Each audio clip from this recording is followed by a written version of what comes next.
18 India में हूं आपके साथ प्रीति रघुनंदन। बुलेटिन की शुरुआत बड़ी खबर से। दिल्ली से खबर। केंद्रीय कैबिनेट की बैठक में सरकार ने बड़ा फैसला लिया है और रबी की 6 फसलों की एमएसपी बढ़ाई है। सरकार के इस फैसले के बाद गेहूं की एमएसपी 40 रुपए प्रति क्विंटल, जौ की एमएसपी 35 रुपए प्रति क्विंटल, चने की 130 रुपए और मसूर दाल की 400 रुपए प्रति क्विंटल एमएसपी को बढ़ा दिया गया है।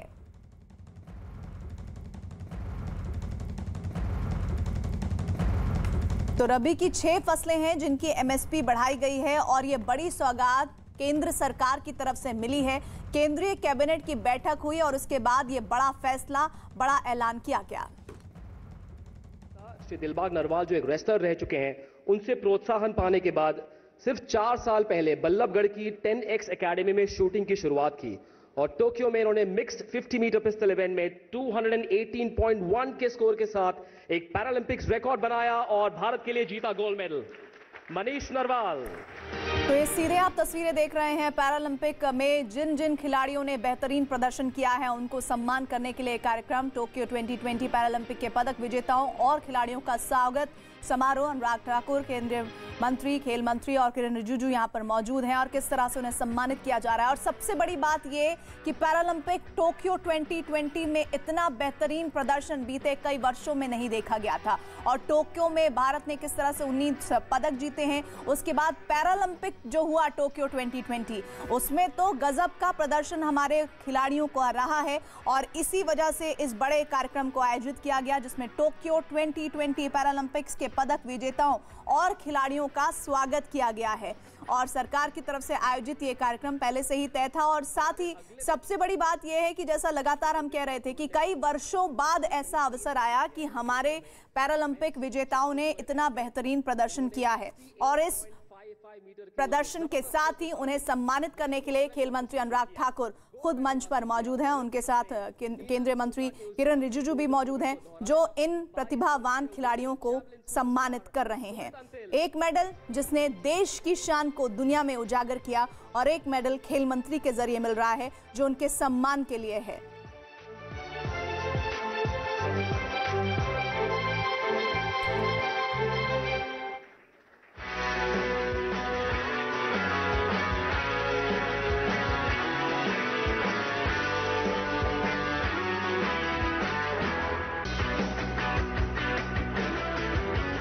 तो जेवलिन थ्रो के लिए सम्मान मिला है और वो जो सम्मान जो पूरी दुनिया में भारत को मिला उसके लिए अब इन प्रतिभावान खिलाड़ियों को सम्मानित किया गया है। टोक्यो पैरालंपिक में भारतीय खिलाड़ियों ने शानदार प्रदर्शन किया, इतिहास रचा और अब की बार भारत ने अपना सर्वश्रेष्ठ प्रदर्शन करते हुए 5 स्वर्ण 8 रजत यानी कि ब्रॉन्ज, सिल्वर और 6 ब्रॉन्ज पदक को जीता और 24वां स्थान हासिल किया है।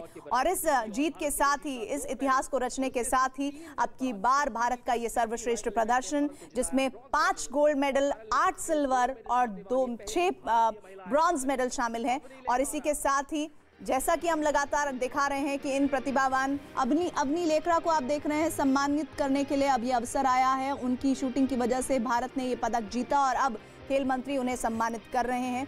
उनके लिए मंच पर पहले से ही तैयारियां और किस तरह से इन खिलाड़ियों को मंच पर ही जगह दी गई है। ये सम्मान, ये गौरव, ये विजेता डिजर्व करते हैं क्योंकि इन्होंने देश के नाम को दुनिया में रोशन किया है।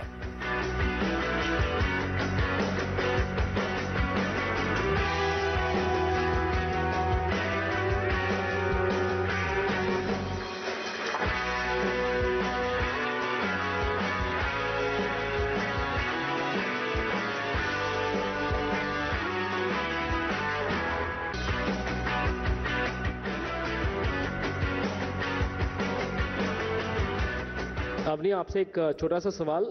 आप सिर्फ 19 साल की है और पहली भारतीय महिला पैराएथलीट बनी है जिनके नाम 2 पैरालंपिक्स मेडल है, 1 गोल्ड 1 ब्रॉन्ज। 19 साल की उम्र में इतनी बड़ी 2 उपलब्धियां, विश्वास हो रहा है?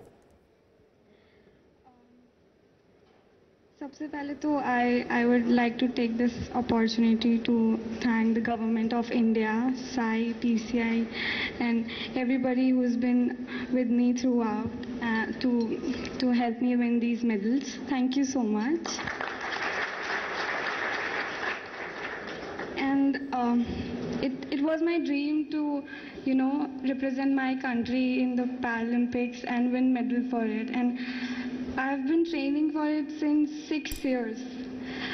So saying that 19 years of age and has it sunk in? It has not. I'm just so happy and so grateful for everything. But there's still a long way to go. I've just, it's just my first Paralympics. There's more to come, and hopefully I will win more medals for the country. Thank you. I'm sure there are many, तो Avani many Lekhara more को आप सुन रहे हैं। Tokyo Paralympic में भारत की अवनी लेखरा ने shooting में gold medal जीता है और इतिहास रचा है। उन्होंने महिलाओं की 10 मीटर एयर कंपटीशन में SH1 में गोल्ड मेडल जीता है। टोक्यो पैरालंपिक में भारत का पहला स्वर्ण पदक है, ये सबसे बड़ी बात है। All the ranges were closed throughout the country, and I was, we were not able to practice. तो विजेताओं को सम्मान किया जा रहा है। वहीं वापस लौटते हैं दिल्ली की एक और महत्वपूर्ण खबर की ओर। केंद्रीय कैबिनेट की बैठक में सरकार ने बड़ा फैसला किया है। रबी की 6 फसलों की MSP बढ़ाई है और सरकार के इस फैसले के बाद गेहूं की MSP 40 रुपए प्रति क्विंटल, जौ की MSP 35 रुपए प्रति क्विंटल, चने की 130 रुपए और मसूर दाल की 400 रुपए प्रति क्विंटल बढ़ा दी गई है MSP। और इसी के साथ ये कहा जा रहा है कि ये बड़ा तोहफा है उन किसानों के लिए रबी की 6 फसलों की जो खेती करते हैं। MSP के दाम को बढ़ाया गया है। रबी सीजन की जो फसलें हैं उनमें गेहूं पर जो MSP की बढ़ोतरी है वो 100% है। इसी प्रकार से सरसों पर भी वृद्धि 100% है। जैसे आप देखेंगे कि 21-22 में 1975 रुपया कुंटल का भाव गेहूं का था। गेहूं पर लागत 1008 रुपया आती है। अब 22-23 में जो भाव MSP का तय हुआ वो 2015 हुआ है। तो कुल मिला के 1008 लागत और 2015 न्यूनतम समर्थन मूल्य पर खरीद की दर, ये 100% की वृद्धि एक तौर से लागत पर है।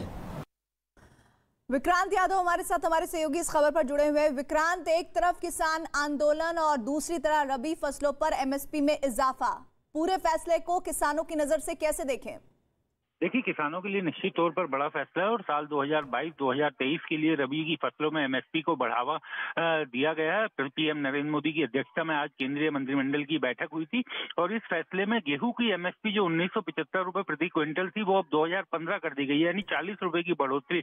और दाल, मसूर और कैनोला और सरसों को अगर हम देखें तो उसमें 400 रुपए तक की बढ़ोतरी की गई है। कुसुम के फूल की भी MSP जो है 5327 रुपए प्रति क्विंटल उसका भाव था, अब 5441 किया गया, यानी 114 रुपए की बढ़ोतरी।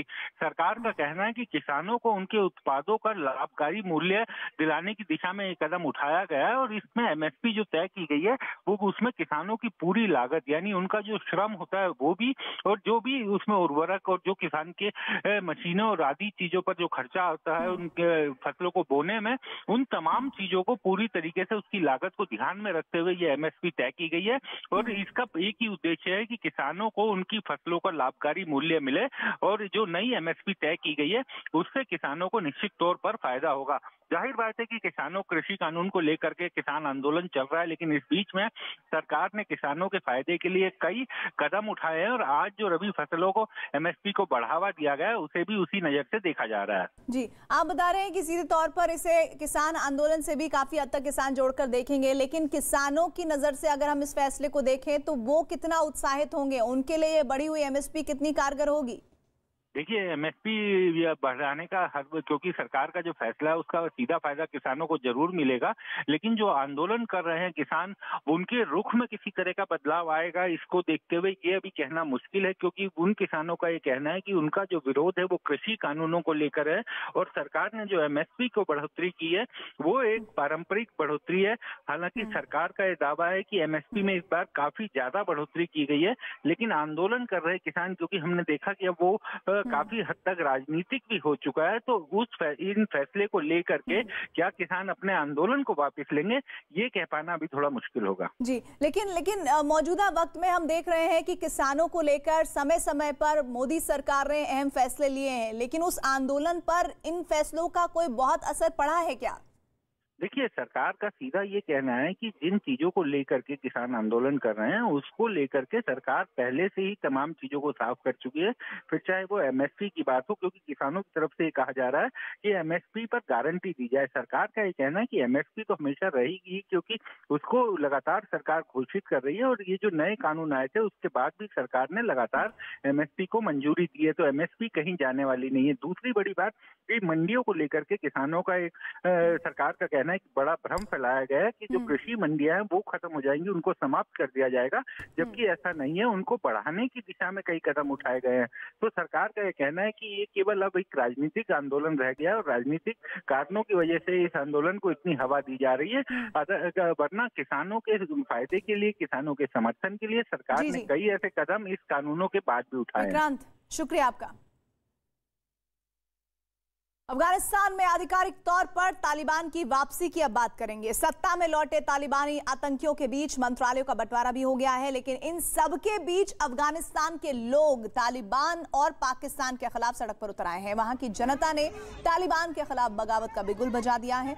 अफगानिस्तान के लगभग सभी प्रांत से विरोध प्रदर्शन की तस्वीरें सामने आ रही है। अलग अलग शहरों में विरोध की लहर चल उठी है। पहले आपको काबुल, हेरात और बदख्शा से प्रदर्शन की जो तस्वीर है वो दिखा रहे हैं, जहां सड़कों में लोग पहुंचे हुए हैं और लोग अब अपने गुस्से को काबू में नहीं रखना चाहते। वो तालिबान और पाकिस्तान के खिलाफ मोर्चा खोले हुए हैं।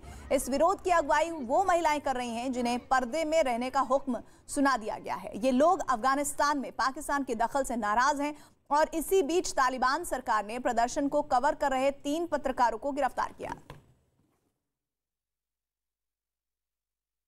तालिबान और पाकिस्तान के खिलाफ काबुल में लोगों का विरोध बढ़ता ही जा रहा है, जिसे देखते हुए तालिबान के लड़ाके बौखला गए हैं। काबुल शहर की जो तस्वीरें आई हैं उनमें एक तस्वीर में तालिबान के लड़ाके महिलाओं के साथ मारपीट करते दिखाई दिए। ये घटना तब हुई जब तालिबान और पाकिस्तान का विरोध जताने के लिए कई महिलाएं हाथों में पर्चे लेकर सड़कों पर उतरी।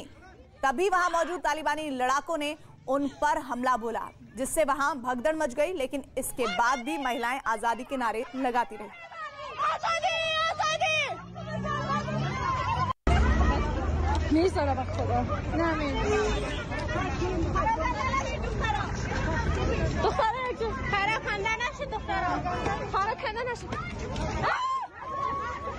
तो पर्दे में हुक्म के बाद गुस्सा चरम पर इन महिलाओं का, और अब नतीजा ये कि काबुल में महिलाओं के साथ मारपीट हो रही है, क्योंकि महिलाओं के इस जज्बे से, एक जुनून से तालिबानी लड़ाके बौखला गए हैं और वहां पर वो भगदड़ मचाने पर आमादा है। इस तरह का माहौल बना रहे हैं कि नागरिक अमन और चैन से ना रह पाए।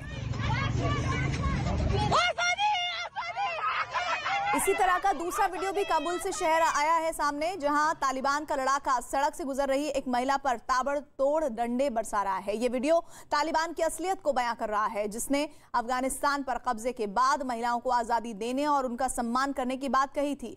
तो सम्मान तो बहुत दूर की बात है, अगर आप तमीज से पेश भी आ जाएं तो भी बहुत ठीक रहता। लेकिन तालिबान के वीडियो बता रहे हैं कि महिलाओं के लिए आने वाले वक्त में अफगानिस्तान में सांस लेना भी कितना मुश्किल होगा। काबुल की सड़कों पर अब महिलाएं दिखेंगी तो इस तरह से उन्हें पिटाई का शिकार होना पड़ेगा, उन्हें खदेड़ने की कोशिश होगी किसी अपराधी की तरह, तो वो कैसे इस अफगानिस्तान में जी पाएंगी। काबुल की तरह परवान शहर में भी लोगों ने तालिबान और पाकिस्तान के खिलाफ मोर्चा खोला है। जगह जगह तालिबान और पाकिस्तान के खिलाफ प्रदर्शन हो रहे हैं, जिससे बौखलाए तालिबानी लड़ाके लोगों में दहशत पैदा करने के लिए गोलियां चलाने में बाज नहीं आ रहे हैं और वो ये सोच रहे हैं कि इन गोलियों की आवाज में उस प्रदर्शन की, उस प्रोटेस्ट की आवाज दब जाएगी, जिसे अफगानिस्तान के नागरिकों ने अब अपना अंतिम ध्येय बना लिया है, अंतिम उद्देश्य बना लिया है।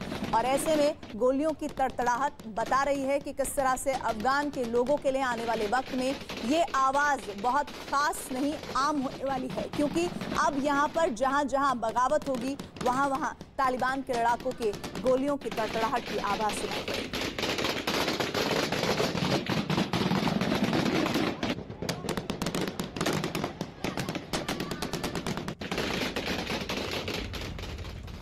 तालिबान के कब्जे के बाद से अफगानिस्तान में अलग अलग प्रांतों में विरोध प्रदर्शन शुरू है। हेरात शहर में तो इसी तरह के प्रदर्शन पर तालिबान के लड़ाकों ने गोलियां बरसा दी। इस गोलीबारी में 2 प्रदर्शनकारियों की मौत हुई है जबकि 6 लोग घायल हुए हैं। ये घटना तब हुई जब शहर के लोग तालिबान सरकार और पाकिस्तान के खिलाफ प्रदर्शन करते हुए भारी संख्या में सड़कों पर उतर आए थे और इस दौरान उन्होंने तालिबान और पाकिस्तान के खिलाफ जमकर नारेबाजी भी की। इस प्रदर्शन को देखकर तालिबान के लड़ाके बौखला गए और फिर दहशत फैलाने के लिए ताबड़तोड़ गोलियां चलानी शुरू कर दी।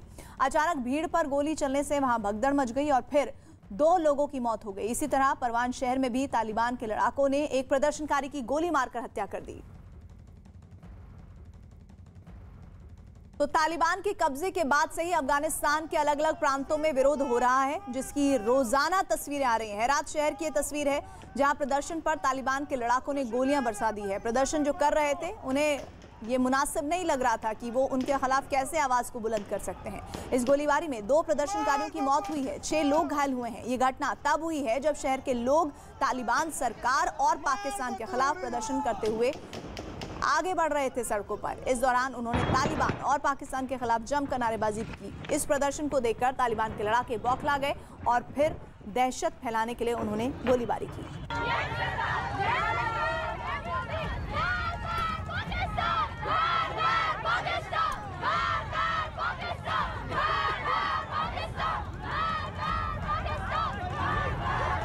एक रोज पहले भी तालिबान के लड़ाकों ने काबुल में हो रहे प्रदर्शन से डरकर हवा में ताबड़तोड़ फायरिंग की थी, जिससे वहां भगदड़ मची थी और इसके बाद हेरात में तालिबान ने फायरिंग की जिसमें 2 लोगों की मौत हो गई। इसी से जुड़ी 2 तस्वीरें आपके सामने। पहली तस्वीर काबुल की जहां तालिबान के लड़ाके हवा में फायरिंग करते हुए दिखाई दे रहे हैं, तो वहीं दूसरी तस्वीर हेरात की है जहां तालिबान की फायरिंग के बाद लोग जान बचाने के लिए भागते दिखाई दे रहे हैं।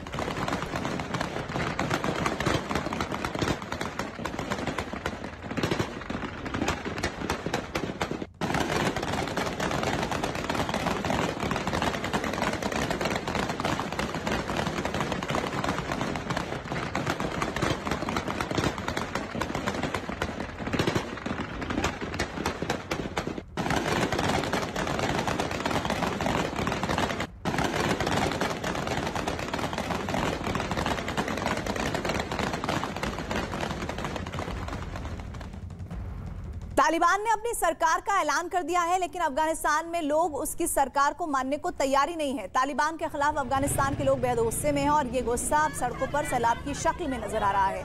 आज 5वें दिन महिलाएं सड़कों पर उतर आई हैं। लगातार महिलाएं बड़ी संख्या में काबुल की सड़कों पर प्रदर्शन कर रही हैं और तालिबान के खिलाफ नारेबाजी कर रही हैं, जिन्हें रोकने के लिए तालिबान लड़ाके हाथों में हथियार लिए सामने खड़े हैं, ये जानते हुए कि AK-47 से निकली एक गोली भी उनकी जान लेने के लिए काफी है। महिलाएं पीछे हटने के लिए तैयार ही नहीं है।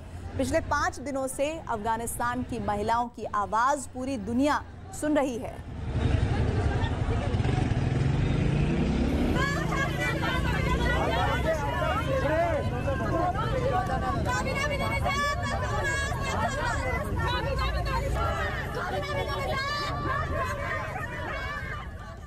अफगानिस्तान के अलग अलग प्रांतों में तालिबान के खिलाफ प्रदर्शन जारी है। बदख्शा प्रांत में लोग NRF के समर्थन में खुलकर आए हैं। अफगानी नागरिक खुलकर NRF के प्रोटेस्ट के लिए साथ में हैं। अफगानिस्तान के लोग अच्छी तरह से जान गए हैं कि पंजशीर में तालिबान को मिली बढ़त की वजह पाकिस्तान का गेम प्लान है और पाकिस्तान की तालिबान से मिली भगत की वजह से ही नेशनल रेजिस्टेंस फ्रंट को पीछे हटना पड़ा है।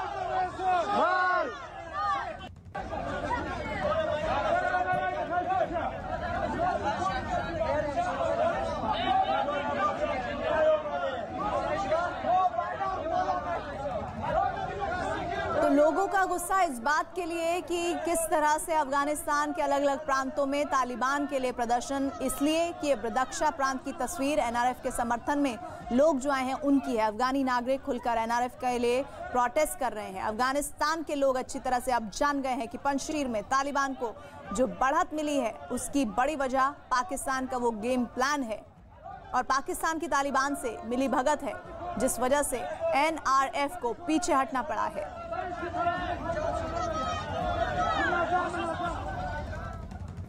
अफगानिस्तान ही नहीं बल्कि दुनिया के कई देशों में तालिबान के साथ मिलकर पंजशीर पर पाकिस्तान के हमले के खिलाफ लोगों ने आवाज बुलंद करना शुरू किया है। इसी कड़ी में अमेरिका के कैलिफोर्निया में अफगान मूल के सैकड़ों लोग इकट्ठा हुए और पाकिस्तान के खिलाफ जमकर नारेबाजी की। इन लोगों का आरोप है कि पंजशीर में पाकिस्तान की सेना ने तालिबान के साथ मिलकर नॉर्दर्न अलायंस के लोगों पर लगातार हमले किए हैं। प्रदर्शनकारियों ने अपने हाथों में झंडे और बैनर पोस्टर ले रखे थे। अपनी मांगों को लेकर ये लोग नारेबाजी भी करते दिखे। अफगानिस्तान पर तालिबान के कब्जे के बाद भी एनआरएफ पंजशीर में लगातार तालिबान को टक्कर देता नजर आया। इसलिए अफगानिस्तान के लोगों की सहानुभूति नेशनल रेजिस्टेंस फोर्स के साथ है।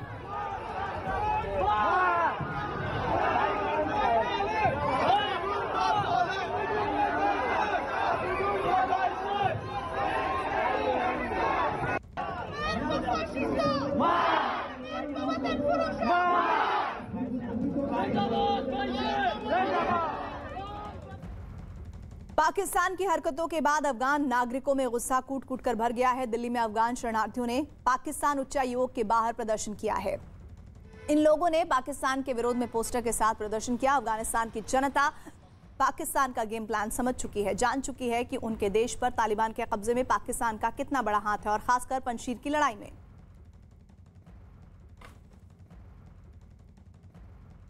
विरोध जो है ये लोग कर रहे हैं कि पाकिस्तान अफगानिस्तान को खाली करे। वहाँ जो हमले हो रहे हैं अफगानी नागरिकों के ऊपर, उसमें भी पाकिस्तान का रोल है। यानी हर तरीके से पाकिस्तान की भूमिका इसमें है। कुछ और लोग हैं, उनसे बात करेंगे। आप बताइए, आपका नाम? मेरा नाम सिमरनजीत कौर है। सिमरन, आप लोगों को क्या लग रहा है, क्या मसला है अफगानिस्तान का? पाकिस्तान क्या क्या वहाँ कर रहा है?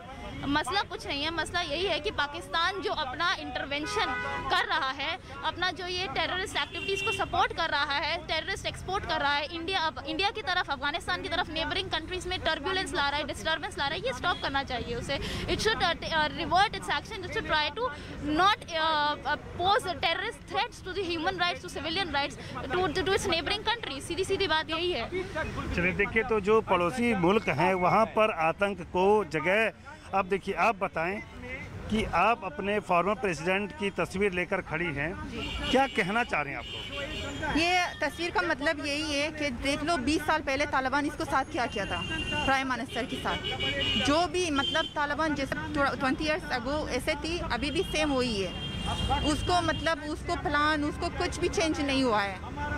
वही वो जो फीमेल का रोल नहीं देती थी गवर्नमेंट में, अभी भी सेम वही है। जो लड़कियों का पढ़ाई करने के लिए अलाउ नहीं देती, सेम वही है। सब कुछ वही सेम है, आप देख लीजिए। और इसको साथ साथ जो उसको सपोर्ट कर रही है, सभी को पता है कि पाकिस्तान है। देखिए, नजीबुल्लाह जो हैं फॉर्मर प्रेसिडेंट, आज से 25 साल पहले सितंबर के महीने में ही 96 में उनको तालिबान ने सबसे पहले फांसी पे लटका दिया था और क्रेन पे झुला दिया था। उसके बाद राष्ट्रपति भवन के बाहर लैंप पोस्ट पर इनकी बॉडी लटका दी थी।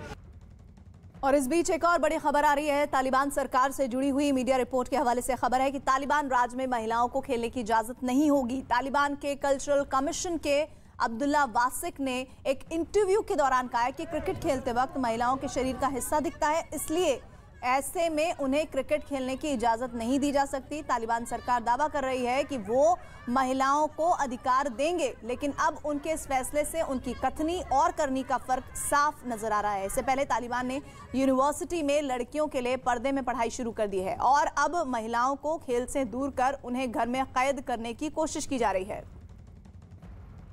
दो तस्वीरें देखिए, ये आने वाले अफगानिस्तान की तस्वीर है। ये आने वाले 6 महीने ही गुजार लेना कितनी बड़ी चुनौतियों से भरे होंगे अफगान के लोगों के लिए, महिलाओं के लिए खास तौर पर। पहले यूनिवर्सिटी में तय हुआ कि पर्दा होगा, एक तरफ महिला बैठेंगी, दूसरी तरफ पुरुष बैठेंगे, और दूसरी तरफ अब चूंकि क्रिकेट खेलने में शरीर का हिस्सा दिखता है, ऐसा तालिबान सरकार के नुमाइंदों को लगता है, और इसीलिए वो नहीं चाहते कि महिलाएं क्रिकेट खेलें। पंजशीर पर पाकिस्तान के हमले से जुड़ी एक बड़ी खबर आ रही है। फॉक्स न्यूज के हवाले से खबर है कि पंजशीर में तालिबान की मदद के लिए पाकिस्तान की सेना ने 27 जंगी हेलीकॉप्टर भेजे थे। यही नहीं, पाकिस्तान ने नॉर्दर्न अलायंस के लड़ाकों और उनके ठिकानों पर हमला करने के लिए ड्रोन का भी इस्तेमाल किया। पाकिस्तान की इसी मदद की बदौलत ही तालिबान ने पंजशीर पर कब्जा करने का दावा भी किया। हालांकि पाकिस्तान पंजशीर में तालिबान की मदद के लिए सेना भेजने की बात से साफ इनकार कर चुका है। तो पाकिस्तान भले ही साफ इनकार करे, लेकिन अब तो ऐसा मान लिया गया है, जिस तरह के रिपोर्ट्स, जिस तरह की जानकारियां वहां से आ रही है, और अब तो अलग अलग न्यूज एजेंसीज भी इस बात को तस्दीक कर रही हैं। पंजशीर में पाकिस्तान से उसकी मौजूदगी से जुड़े हुए तमाम फैक्ट सामने आ रहे हैं। फॉक्स न्यूज के हवाले से खबर है कि पंजशीर में तालिबान की मदद के लिए पाकिस्तान की सेना ने 27 जंगी जहाज, जंगी हेलीकॉप्टर्स भेजे थे, और इस बात की पुष्टि तब भी हुई थी जब एक तस्वीर पंजशीर इलाके में तैनात हेलीकॉप्टर की वायरल हुई थी। और आइए बात करते हैं तालिबान के टेरर कैबिनेट से जुड़ी हुई।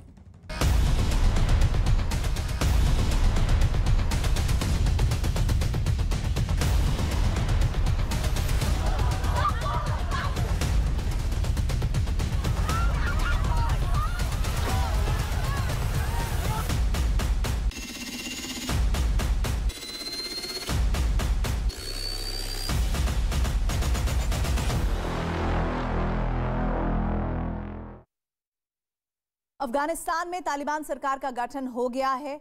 मुल्ला मोहम्मद हसन अखंद अफगानिस्तान में तालिबानी सरकार के प्रधानमंत्री होंगे।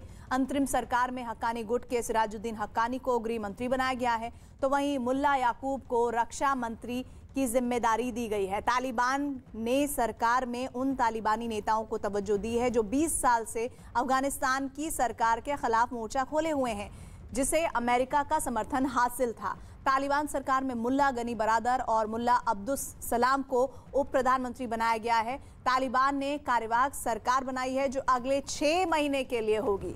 दरअसल 15 अगस्त को काबुल पर कब्जे के बाद से ही अफगानिस्तान में तालिबान सरकार बनाने की तैयारी की जा रही थी, लेकिन 2-3 बार ही टालना पड़ा था इस ऐलान को, और माना जा रहा था कि तालिबान और हक्कानी गुट के बीच सत्ता संघर्ष को लेकर कुछ विवाद चल रहा है। लेकिन अब तालिबान ने सरकार गठन का ऐलान कर दिया है। हालांकि खबर यह भी आई थी कि तालिबानी अपनी सरकार के गठन का ऐलान 9/11 की बरसी यानी 11 सितंबर को करेंगे। वहीं खबर है कि तालिबान के सबसे बड़े धार्मिक नेता हिबतुल्लाह अखुंदजादा ने अफगानिस्तान पर तालिबान के कब्जे के बाद जारी अपने पहले संदेश में सरकार से शरिया कानून लागू करने को कहा था।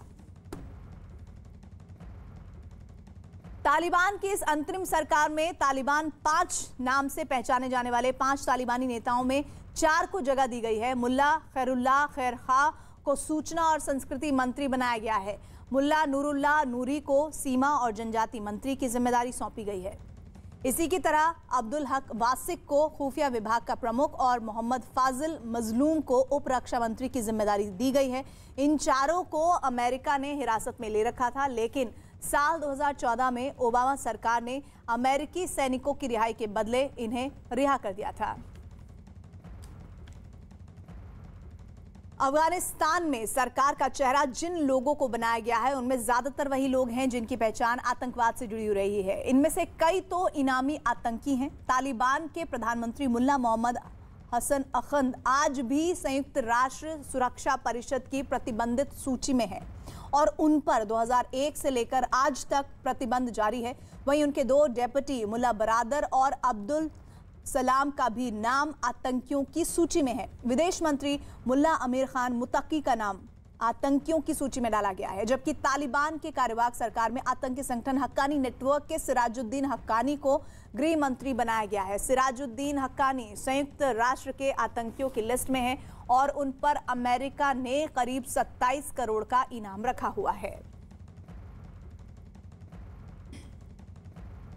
तालिबान की अंतरिम सरकार के ऐलान के बाद एनआरएफ ने एक बयान जारी कर इस सरकार को मानने से साफ इनकार कर दिया है। उन्होंने इस सरकार को अफगानिस्तान के लोगों की दुश्मन बताया है और इसे कानूनन गलत बता दिया। एनआरएफ ने अपने बयान में लोगों के वोट से ही वैध सरकार बनने की बात कही है। साथ ही अफगानिस्तान के राजनीतिक लोगों से बात कर जल्द ही देश में एक जिम्मेदार राजनीतिक ढांचा खड़े करने का भी ऐलान किया है।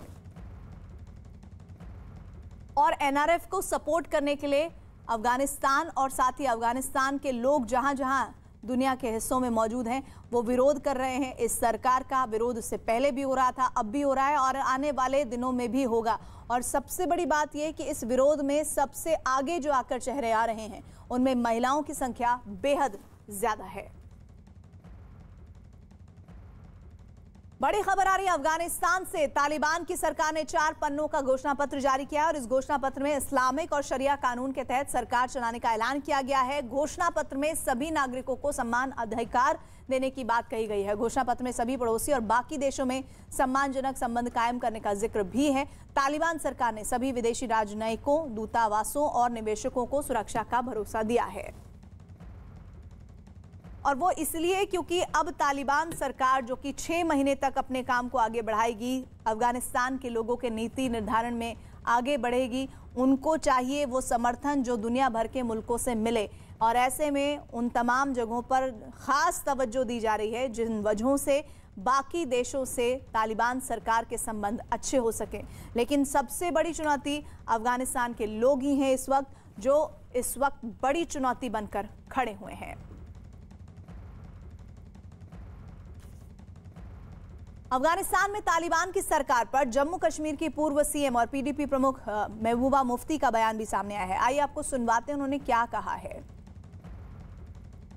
मैं ये समझती हूँ कि तालिबान एक हकीकत बन के सामने आ रहा है और उनको चाहिए कि जो उनकी जो पहली बारी में उनकी जो इमेज बनी है वो बहुत ही इंसानों के ख़िलाफ़ थी, ह्यूमैनिटेरियन राइट्स के ख़िलाफ़ थी। और अब की बार अगर वो आए हैं और हुकूमत करना चाहते हैं अफ़गानिस्तान में, तो उन्होंने वाकई जो इस्लामी जो शरिया जो कहता है असली, ये नहीं जो वो कहते हैं जो हमारे कुरान शरीफ में है जिसमें औरतों के हुकूक हैं, औरतों के राइट्स हैं, बच्चों के राइट्स हैं, बूढ़ों के राइट्स हैं और किस तरह गवर्न करना चाहिए। नेशनल कॉन्फ्रेंस के नेता फारूक अब्दुल्ला ने तालिबान के समर्थन में बयान दिया है। फारूक अब्दुल्ला के मुताबिक तालिबान को अफगानिस्तान को इस्लाम के उसूलों के मुताबिक चलाना चाहिए और सबके साथ इंसाफ करना चाहिए। देखिए, अफगानिस्तान एक अलग मुल्क है और उन्हें अब उस मुल्क को संभालना जो वहाँ पे आए हैं। मैं ये उम्मीद करूँगा कि वो इंसाफ हर एक से करेंगे और एक अच्छी हुकूमत चलाएंगे जिसमें वो इंसानी हकूक़ को मद्देनज़र रखेंगे और इस्लामी उसूल पे चलाएंगे। मैं साथ साथ ये भी कहूँगा कि उन्हें कोशिश करनी चाहिए हर मुल्क के साथ अपने दोस्ताना ताल्लुक़ पैदा करने की।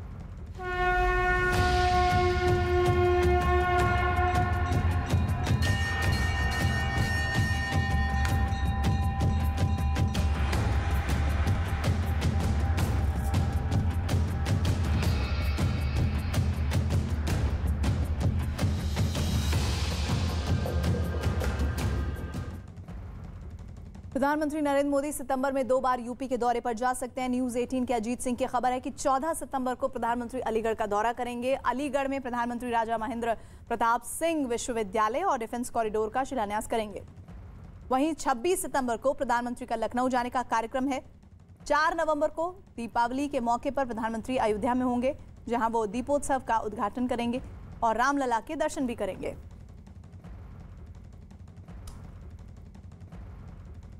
प्रधानमंत्री मोदी के दौरे के लिए जो तैयारियां हो रही हैं उसका जायजा लेने के लिए उत्तर प्रदेश के मुख्यमंत्री योगी आदित्यनाथ आज अलीगढ़ पहुंचे। उन्होंने उस जगह का निरीक्षण किया जहां राजा महेंद्र प्रताप यूनिवर्सिटी का शिलान्यास होना है।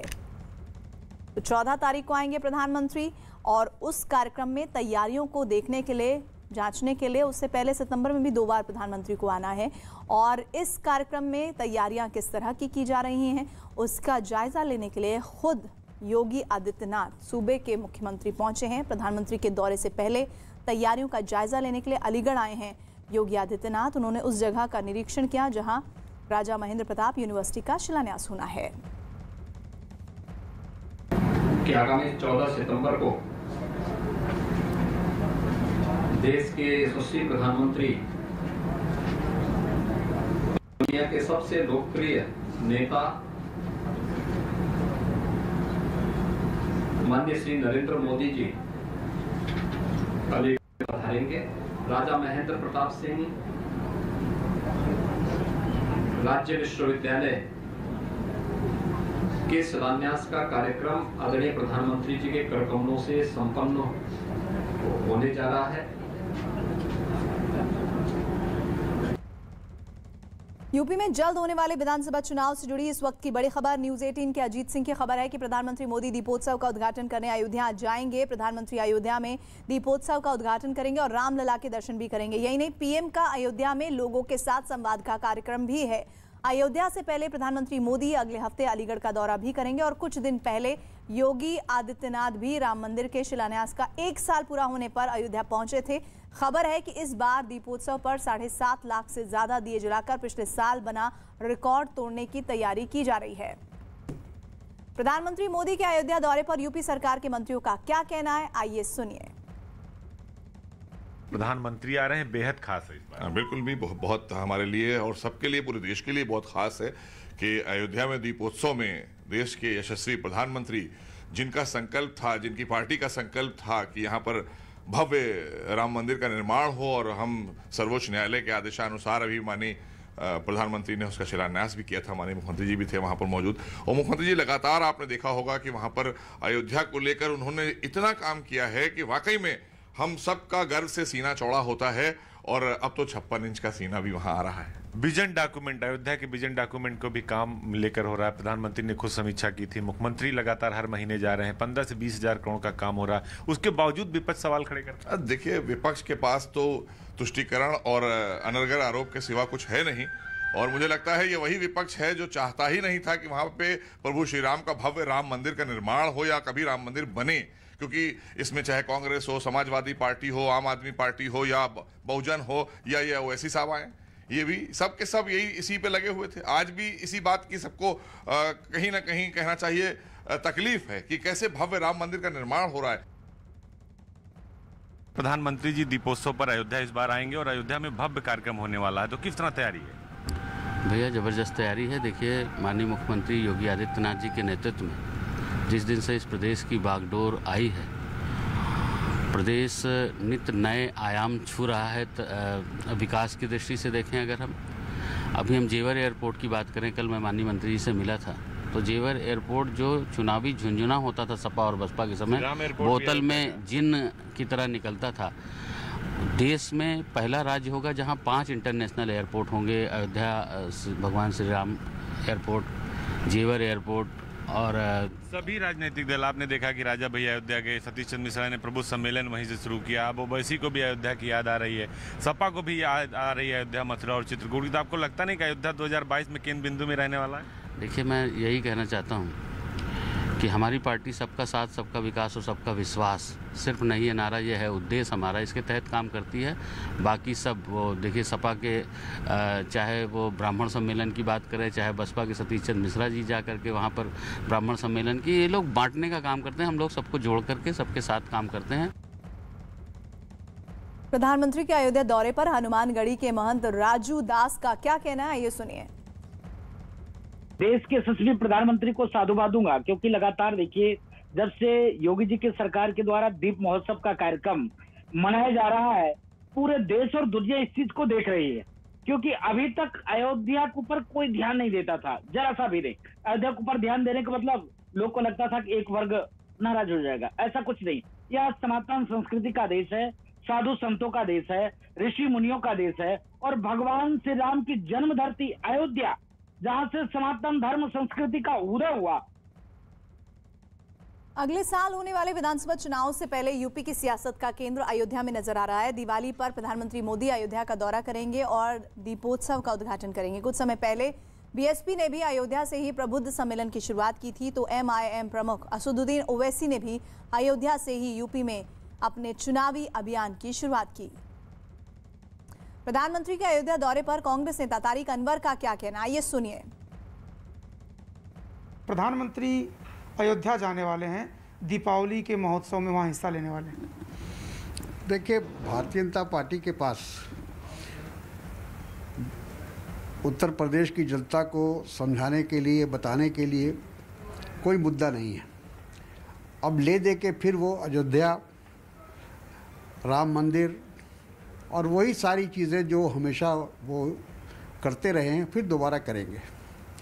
लेकिन इस बार हमको लगता है कि उत्तर प्रदेश की जनता, जो योगी सरकार का 5 साल का कार्यकाल रहा है, जो उनका परफॉर्मेंस रहा है, उसके आधार पर वोट देगी मंदिर, मस्जिद, इन चीज़ों से ऊपर उठकर जो उत्तर प्रदेश की हालत है, जो हर क्षेत्र में जिस तरह की गिरावट पैदा हुई है, चाहे कानून व्यवस्था हो, चाहे महिलाओं की सुरक्षा का सवाल हो, बेरोज़गारी का सवाल हो, ये सारी चीज़ें लोग देख रहे हैं अपनी आँखों से। कोरोना का जो जिस प्रकार से उत्तर प्रदेश की सरकार ने उसमें उसकी विफलता साफ दिखाई दी है, लोग उस बात को भूले नहीं। प्रधानमंत्री मोदी के अयोध्या दौरे पर समाजवादी पार्टी के नेता सुनील साजन ने क्या कहा है, आइए सुन लेते हैं। भारतीय जनता पार्टी अपना कोई काम गिना पाने में सक्षम नहीं है। न किसानों के बीच बात रख पा रहे हैं, न बेरोजगार नौजवानों के बीच, न गांव में, न गरीब के बीच। तो फिर भारतीय जनता पार्टी भगवान राम के सहारे चुनाव लड़ना चाहते हैं। भगवान राम का बाजारीकरण, भगवान राम का व्यवसायीकरण और भगवान राम के मंदिर में भ्रष्टाचार जिस सरकार ने कर लिया हो, जिस सरकार ने कहा हम राम राज लाएंगे, वो गुंडा राज ले आई हो, ऐसी बीजेपी एक बार फिर भगवान राम के सहारे